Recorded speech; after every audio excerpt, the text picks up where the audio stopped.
Welcome back and thanks for keeping me company. Indeed, it is a news check, and today we are looking at schools unrest, and of course in the wake of NACADA releasing a report and showing that our students are using drugs and others are even peddling. Where have we gone wrong? What can be done to arrest the situation? Because looking at the last 1 month, over 20 schools have been closed.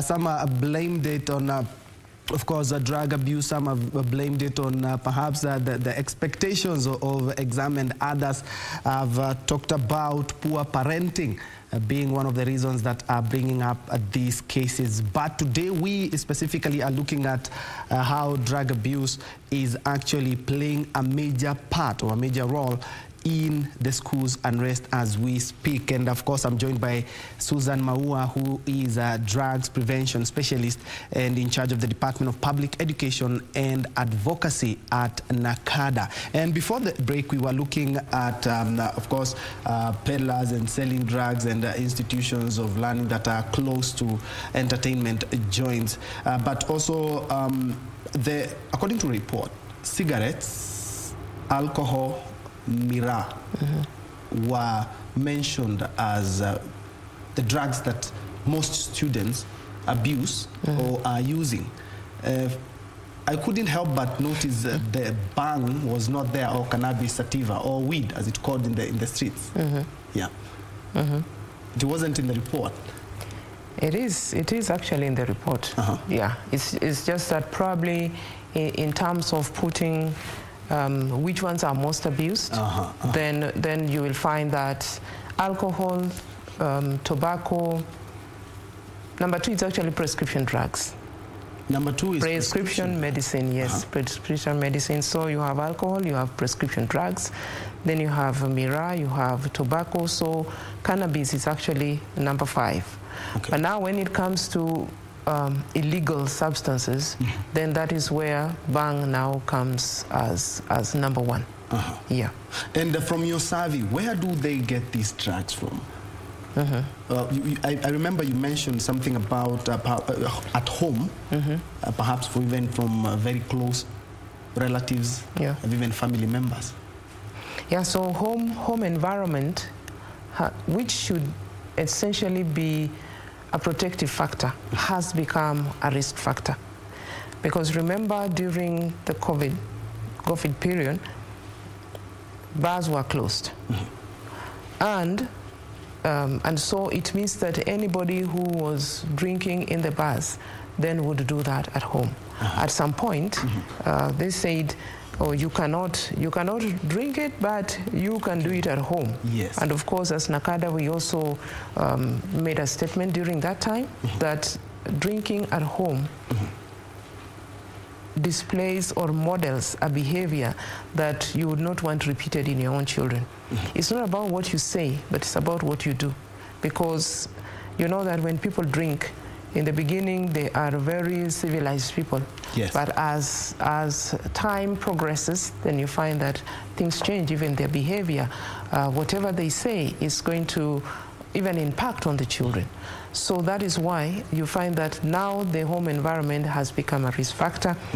If you look at that survey, it's actually saying 48.5% of initiation of drug use happened at home during the holidays. So it means that that home environment, which should have helped the children so that they know that alcohol and even drugs are bad, is not good for children, and so on, that is not the case. And therefore, that is why you're saying that parenting has also been raised as one of the issues that are contributing. Because you may say that they should not use, but why are you using? In fact, the younger ones will ask you, we take tea together, we eat ugali together, we do, even when we have parties, we drink soda together. So why am I not drinking this one? Yes. Yeah, so they would also want to taste that. Yeah, and you know, if you leave it there, they will be observing what you're doing, and then they will also try it out. Yes. Yeah. And talking about the institution of the family being a contributing factor, let me tie it with what KUPPET was advising the Ministry of Education a couple of days ago, they were talking about abolishing boarding schools so that the kids can have at least a family institution where the parent can be able to monitor the progress of the student. But from what you've said, that will also bring another factor of the fact that the parents are using perhaps alcohol or cigarettes, so the kids will actually have a better place to do that. But can it address perhaps the unrest that we have in schools? I think to some extent it would. To some extent it would, because it means then the school will focus on their core business, which is impacting or delivering the curriculum. Because you see, like even now, you know, teachers are expected to deliver two-year curricula in 1 year. Yeah, that also puts a lot of pressure. So if probably they are at home, or when they leave school, then the parents can supervise homework. They can also see what else they can do for their children rather than being away from them.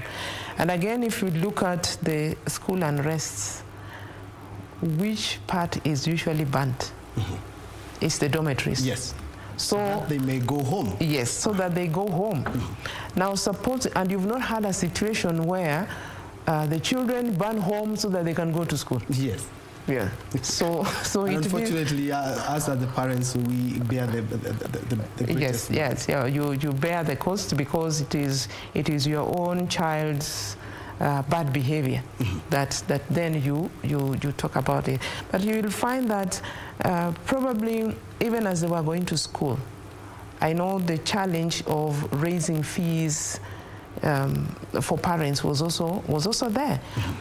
But you'll find that out of the parents, I believe now none of them even discussed the issues of, you have been away, my child. I know it is going to be difficult to adjust back to school. I'm sure that conversation was not held. Yeah, it's like, okay, go to school. And then, you know, the expectations from the parents are also very high. You need to do well, you need to pass. So like today, you're talking about mass failures. You see, that is what is in the headlines in the newspapers, is talking about mass failures. How does that also impact on the children? Because they are likely to say, okay, so we are all failing. Then there is no point of even doing anything. Yeah, what's the point when we are going to fail? So that is the message that they would get. How about encouraging them so that, you know, even if it were you, shifting from no work, like, you know, even for others, we were working from home. Yes. Now, when you shift from working from home to actually be in the office by 8 a.m., it's not easy. Yes. And then you will ask yourself, will I last until 5 p.m.? Now, when the children go to school, they are supposed to be there. In boarding schools, do you know what time they wake up? Very early, I can tell. 4:30 a.m. They're supposed to be in class. Yeah, 4 a.m., 4:30 a.m. And you'll find these learners are in class until maybe even 10:30. And you know, right now with the restrictions, even the co-curricular activities are suspended. So you are likely to see more of this rather than less, because there is nowhere to also release the pressure. So you see, physical education, yes, should be some of the things that they should do.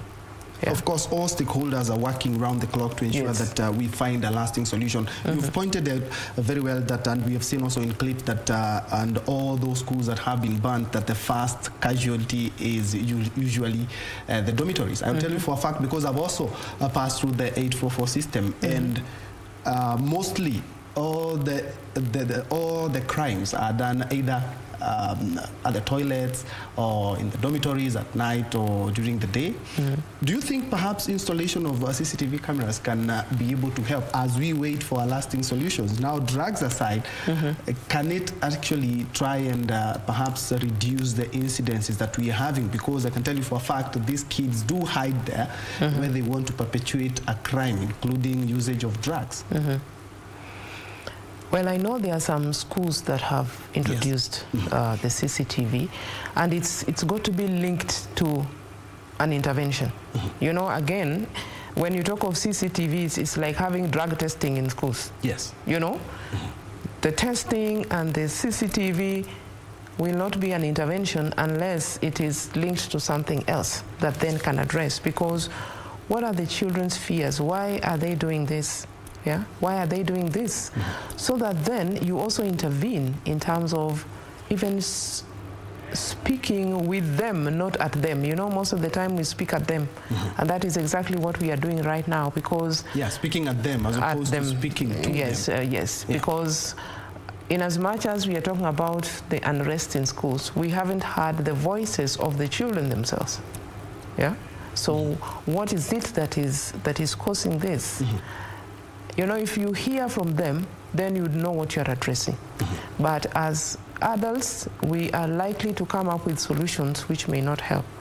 So to an extent, the CCTV may help, but you should be asking yourself, what next after that? Yeah, you know, such kind of interventions, we've talked of drug testing again. Yes. Not an intervention unless it is linked to a real intervention. Indeed, and we will be looking at that because we could have some random testing which actually could perhaps deter some of the students, or even actually, as you said, if it's attached to something, to a lasting solution, then we could be able to iron out that. But